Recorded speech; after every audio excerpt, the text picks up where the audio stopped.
force, the other friendship. But it hath so far happened that the first hath failed, and the second hath withdrawn her influence.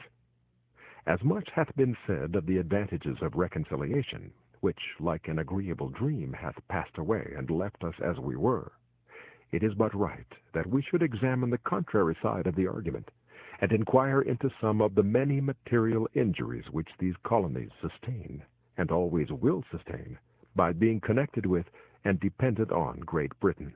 To examine that connection and dependence on the principles of nature and common sense, to see what we have to trust to if separated, and what we are to expect if dependent.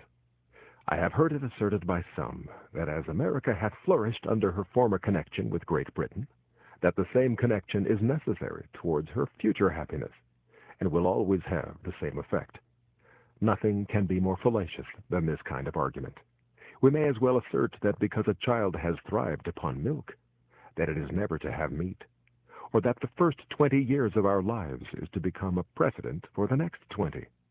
But even this is admitting more than is true, for I answer roundly that America would have flourished as much, and probably much more, had no European power had anything to do with her. The commerce by which she hath enriched herself are the necessaries of life, and will always have a market, while eating is the custom of Europe. But she has protected us, say some. That she has engrossed us is true, and defended the continent at our expense as well as her own is admitted. And she would have defended Turkey from the same motive, namely the sake of trade and dominion. Alas, we have been long led away by ancient prejudices, and made large sacrifices to superstition. We have boasted the protection of Great Britain without considering that her motive was interest, not attachment.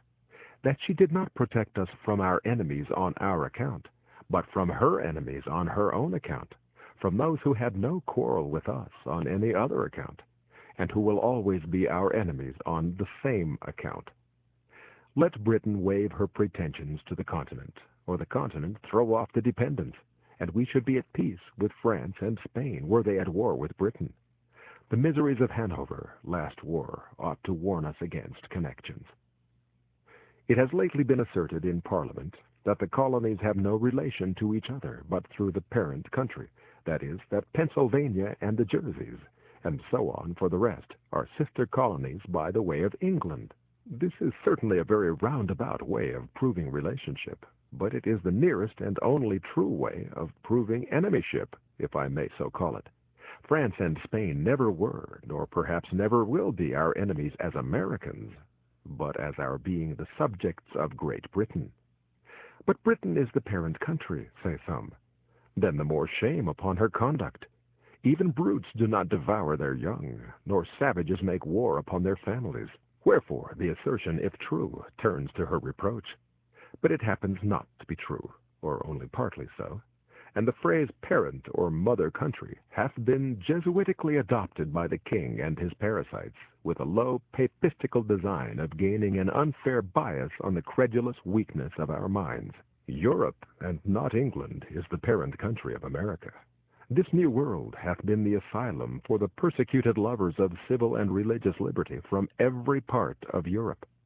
Hither have they fled, not from the tender embraces of the mother, but from the cruelty of the monster. And it is so far true of England that the same tyranny which drove the first emigrants from home pursues their descendants still. In this extensive quarter of the globe, we forget the narrow limits of 360 miles, the extent of England, and carry our friendship on a larger scale. We claim brotherhood with every European Christian, and triumph in the generosity of the sentiment.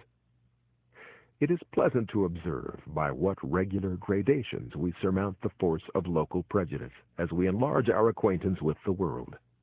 A man born in any town in England, divided into parishes, will naturally associate most with his fellow parishioners, because their interests in many cases will be common, and distinguish him by the name of neighbor. If he meet him but a few miles from home, he drops the narrow idea of a street, and salutes him by the name of townsman. If he travel out of the county and meet him in any other, he forgets the minor divisions of street and town, and calls him countryman, that is, county man. But if in their foreign excursions they should associate in France or any other part of Europe, their local remembrance would be enlarged into that of Englishmen, and by a just parity of reasoning, all Europeans meeting in America or any other quarter of the globe are countrymen. For England, Holland, Germany, or Sweden, when compared with the whole, stand in the same places on the larger scale, which the divisions of street, town, and county do on the smaller ones, distinctions too limited for continental minds. Not 1/3 of the inhabitants, even of this province, are of English descent. Wherefore, I reprobate the phrase of parent or mother country applied to England only as being false, selfish, narrow, and ungenerous. But admitting that we were all of English descent, what does it amount to? Nothing. Britain, being now an open enemy, extinguishes every other name and title.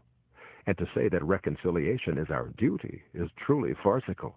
The first king of England, of the present line, William the Conqueror, was a Frenchman, and half the peers of England are descendants from the same country. Wherefore, by the same method of reasoning, England ought to be governed by France.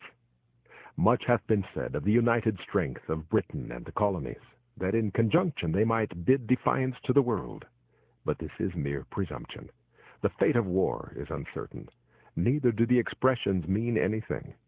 For this continent would never suffer itself to be drained of inhabitants to support the British arms in either Asia, Africa, or Europe. Besides, what have we to do with setting the world at defiance? Our plan is commerce, and that, well attended to, will secure us the peace and friendship of all Europe, because it is in the interest of all Europe to have America a free port. Her trade will always be a protection, and her barrenness of gold and silver secure her from invaders. I challenge the warmest advocate for reconciliation to show a single advantage that this continent can reap by being connected with Great Britain. I repeat the challenge. Not a single advantage is derived. Our corn will fetch its price in any market in Europe, and our imported goods must be paid for, buy them where we will. But the injuries and disadvantages we sustain by that connection are without number, and our duty to mankind at large as well as to ourselves instruct us to renounce the alliance, because any submission to or dependence on Great Britain tends directly to involve this continent in European wars and quarrels, and sets us at variance with nations who would otherwise seek our friendship, and against whom we have neither anger nor complaint. As Europe is our market for trade, we ought to form no partial connection with any part of it. It is the true interest of America to steer clear of European contentions, which she never can do while by her dependence on Britain she is made the make-weight in the scale of British politics.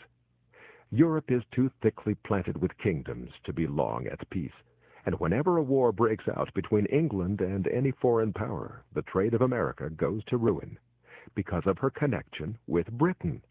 The next war may not turn out like the last, and should it not, the advocates for reconciliation now will be wishing for separation then, because neutrality in that case would be a safer convoy than a man of war.